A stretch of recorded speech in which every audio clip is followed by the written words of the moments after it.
أعوذ بالله من الشيطان الرجيم. بسم الله الرحمن الرحيم. هل أتى على الإنسان حين من الدهر لم يكن شيئا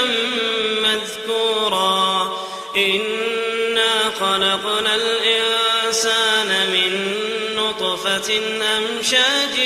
نبتليه فجعلناه سميعا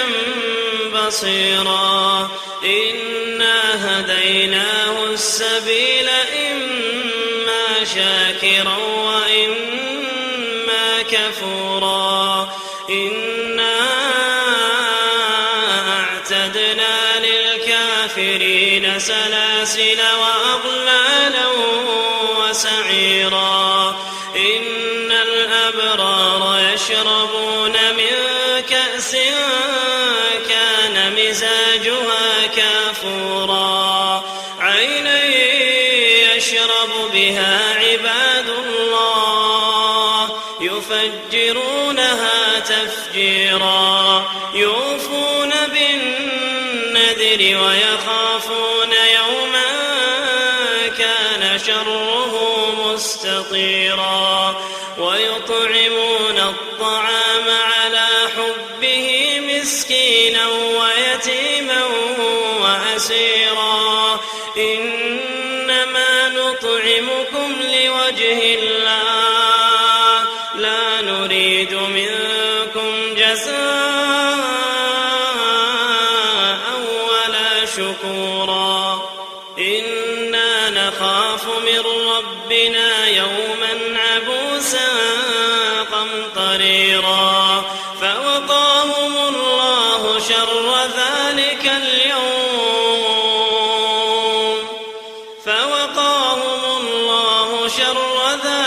اليوم ولقاهم نضرة وسرورا وجزاهم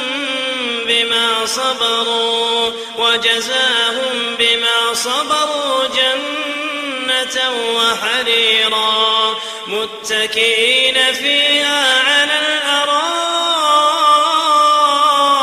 الأرائك لا يرون فيها شمسا ولا زمهريرا ودانية عليهم ظلالها وذللت قطوفها تذليلا ويطاف عليهم بآنية من فضة وأكواب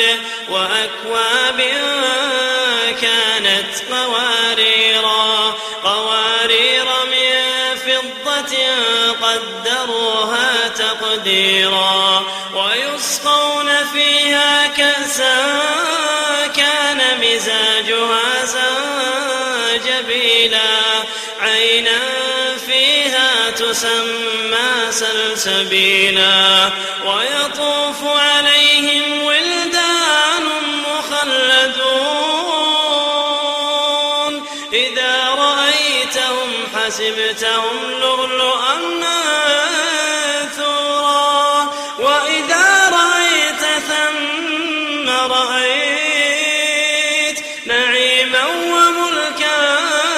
كبيرا عاليهم ثياب سندس خضر واستبرق وحلوا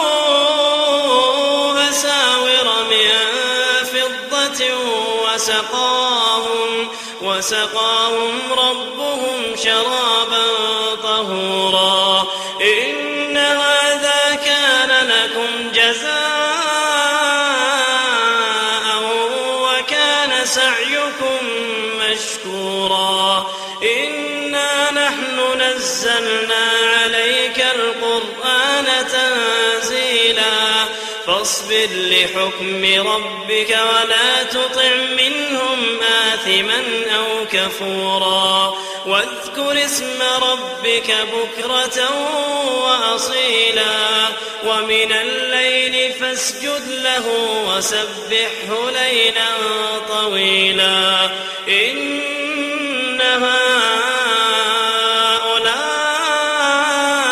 هؤلاء يحبون العاجلة ويذرون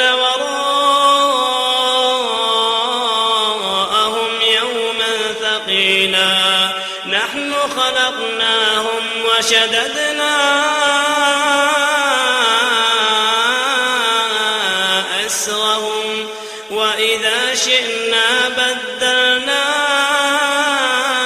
أمثالهم تبديلا إن هذه تذكرة فمن شاء اتخذ إلى ربه سبيلا وما تشاءون إلا أن يشاء الله وما تشاءون إلا أن يشاء الله إن الله كان عليما حكيما يدخل من يشاء في رحمته والظالمين أعد